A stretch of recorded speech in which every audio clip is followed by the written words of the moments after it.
Welcome to Urdu insight.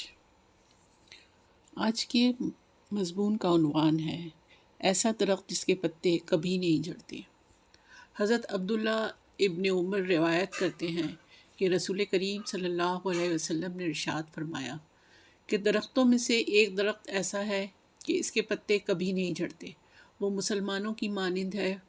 پہلے تو تم لوگ بتاؤ کہ وہ کون سا درخت ہے۔ لوگوں کا ذہن جنگلوں کی طرف گیا۔ حضرت عبداللہ ابن عمر کہتے ہیں، میرے دل میں کھجور کے درخت کا خیال آیا، لیکن میں شرما گیا۔ پھر لوگوں نے کہا، آپ ہی فرمائیں یا رسول اللہ، وہ کون سا درخت ہے؟ آپ نے فرمایا، وہ کھجور کا درخت ہے۔ اس حدیث شریف میں کھجور کے درخت کو مسلمان سے تشبیہ دی گئی ہے۔ تشبیہ کے ذریعے کسی بات کو سمجھانا آسان ہوتا ہے۔ یہ اظہار بیان کا خوبصورت انداز ہے۔ دنیا بھر میں ماہرین علم و ادب اپنی باتوں کو تشبیہات سے واضح کرتے ہیں۔ قرآن پاک میں ہمیں یہ انداز نظر آتا ہے۔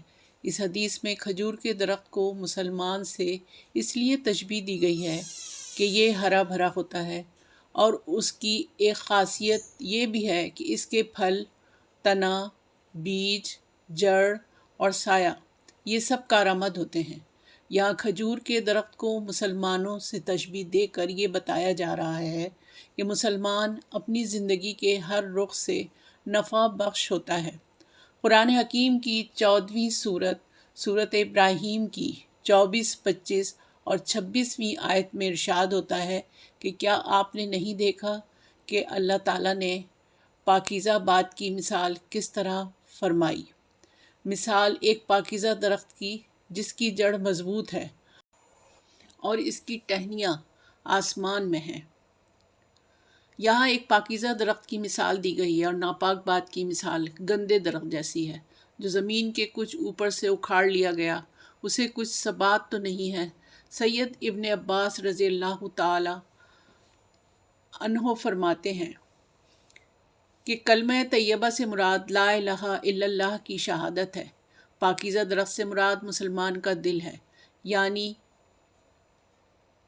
مسلمان کے دل میں لا الہ الا اللہ جمع ہوا ہے۔ اس کی شاخ آسمان میں ہے، یعنی توحید کے کلمے کی وجہ سے ہے۔ اس کے اعمال آسمان کی طرف اٹھائے جاتے ہیں۔ اور بھی بہت سے مفسرین اکرام سے یہ بات مروی ہے کہ مراد اس سے مومن کے اعمال ہیں، اور اس کے پاک اقوال اور نیک کام۔ مسلمان کی مثال کھجور کے درخت جیسی ہے۔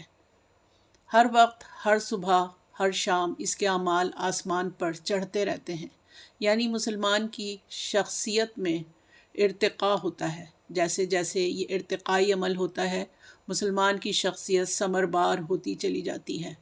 کھجور کا درخت سایہ دار ہوتا ہے تو مسلمان کی شخصیت کو بھی اتنا جامع اور ہمہ گیر ہونا چاہیے جس کے سائے میں ایک جہاں بسیرا کرے۔ سورۃ الفاتحہ کے آغاز میں اللہ تعالیٰ نے اپنی ربوبیت کو بھی عالمین کے ساتھ بیان فرمایا۔ یہاں بھی بس فکر پہنچائی جا رہی ہے کہ اگر تمہارا رب عالمین کا رب ہے تو اپنی ذات سے اپنی ذات تک محدود نہ ہونا۔ تمہارا رب عالمین کو رزق فراہم کرتا ہے، تمہاری شخصیت بھی سب کے لیے باعث نفع ہو۔ کھجور کا درخت اپنا اور پرایا دیکھ کر نفع نہیں دیتا، بلکہ جو اس کے قریب آتا ہے درخت کا سایہ اس پر پڑتا ہے۔ مسلمان بھی ایسا ہو کہ جو اس کے قریب آئے سکون محسوس کرے۔ انسان کی زندگی کے کئی پہلو ہیں: انفرادی زندگی، سماجی زندگی، عائلی زندگی، معاشی زندگی اور دیگر شعبہ حیات۔ ان تمام جہت سے مسلمان مثالی اور نفع بخش ہونا چاہیے۔ کھجور کے درخت سے مثال کا ایک یہ بھی سبب ہے کہ کھجور کے درخت کا ہر حصہ مفید اور کارآمد ہوتا ہے۔ کھجور کے درخت کا تنا مضبوط اور سخت ہوتا ہے، لیکن اس کا اندرونی حصہ نرم ہوتا ہے۔ عربی میں اسے قلب النخل کہا جاتا ہے۔ مسلمانوں کی بھی یہی شان ہوتی ہے کہ وہ ایک جانب ہر ظلم اور ناانصافی کے خلاف سیسا پلائی ہوئی دیوار ہوتا ہے تو دوسری جانب اس کا اندرونی نرم اور گداز ہوتا ہے۔ بقول علامہ اقبال، ہو حلقہ یاراں تو اب ریشم کی طرح نرم رضا میں۔ حق و باطل ہو تو فولاد ہے مومن۔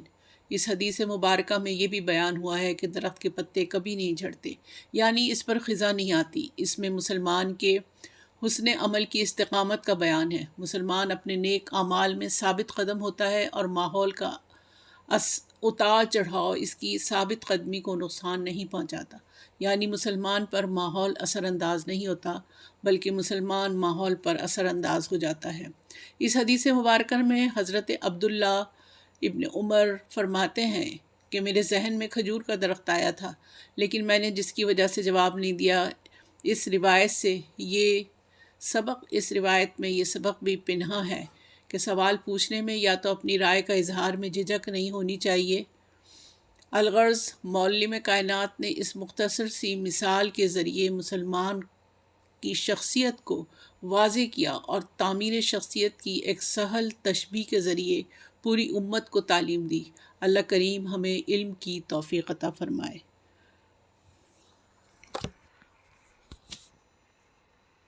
اگر آپ کو ویڈیو اچھی لگی ہے تو کمنٹس میں ضرور بتائیے گا کہ آپ کہاں سے دیکھ رہے ہیں، اور پلیز میرے چینل کو لائک اینڈ سبسکرائب اور شیئر کیجیے گا۔ شکریہ۔